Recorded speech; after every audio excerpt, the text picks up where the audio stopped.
populating. Yeah, no, we're on. Okay. We're streaming. Are you on? Yep. Yeah. All right, we're going to resume our commission meeting here.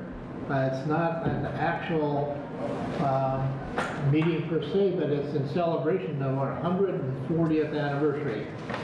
And at this time, just kind of taking a walk down memory lane here, which none of us remember because it was 140 years ago.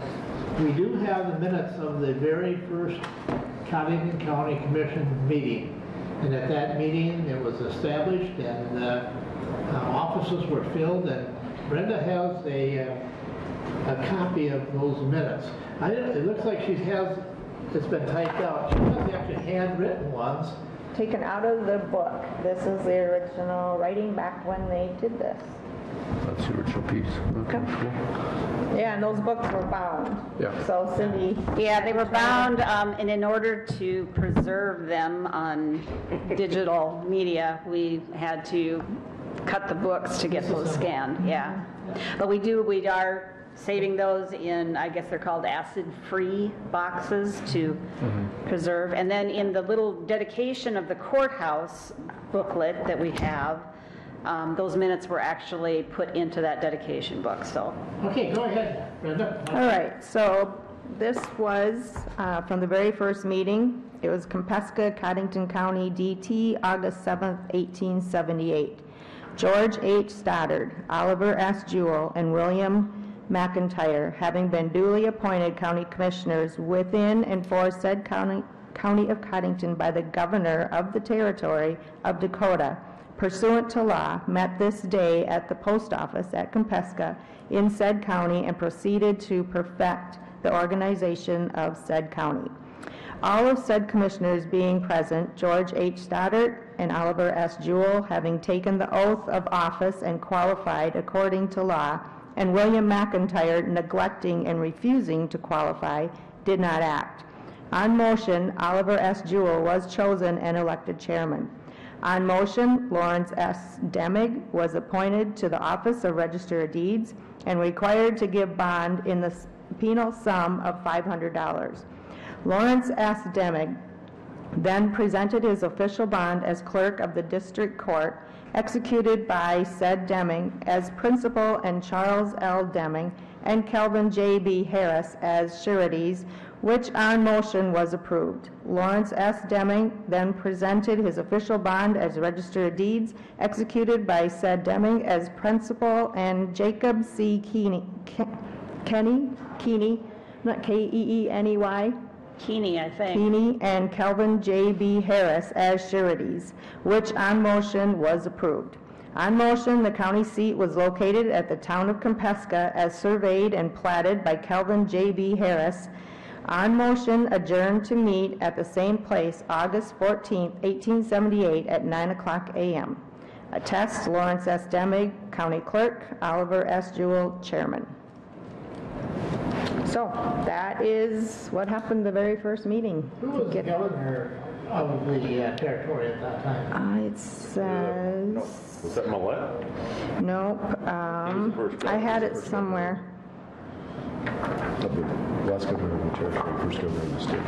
Okay. Now that I probably don't have that other sheet. I think you've stumped us. Should we Google it? Governor of Dakota Territory in 1877. Yeah. 78. Oh, I thought I had that. I had it at the. I had it at the. At that time? Reagan? Yeah, I think so. It was stapled together. I got it from Lindy. She had that. And I thought I had it in here. How far back can any of you remember the governors? Oh, and I thought I had that in there. Okay, so what year was that we're talking about? 1878. I know that Lindy has it. Let me grab this history book. Yeah.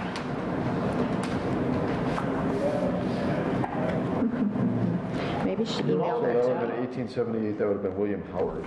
William Howard. That's him. Yeah, I remember seeing that before. There he is. Yeah, that's him. He kind of looks like Yeah, I know. Charlie, doesn't he? With the beard. Yeah. We should have his picture on the wall. Probably did it one time. Territorial governor. Oh, it's probably out there on the plaque, because that's where this all started. So, Mr. Chairman, do we adjourn and then eat cake? Yep, just wait a minute. I'm going to, That okay. is what we do. Well, I'll make a motion, I guess, that we adjourn. I'll second that. Motion by Hack, a second by Gable. Any more discussion, any more interest? I'm just looking. When- Okay, here it is. Yes, it is Governor William A. Howard. That is the one. You were right. Okay. I think some of the information though that we have through this building project has come up. I mean, at one time, we thought that the American Legion had loaned enough money to finish completion of this courthouse, and that isn't true. No, not at all. No. So many of us, I don't know about you, but me, here, I always thought that they had a toehold on the space in the courthouse because of that for life. Did we vote? What? Did we vote? We did not vote. need to Okay. adjourn. No. To adjourn. We're still discussing. Okay, all right. Discussing our adjournment. Yeah.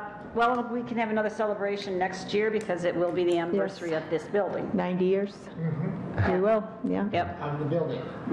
This is of the commission. Because, yeah, there was some confusion there too, because it was started in 28 and not finished till 29. So Yes. Yeah. that's why a little bit of confusion as to actually, you know, Yeah, some two say separate it was events, 28, yeah. some 29, but. Well, one side of the inscriptions, one side says 28, the other side says 29.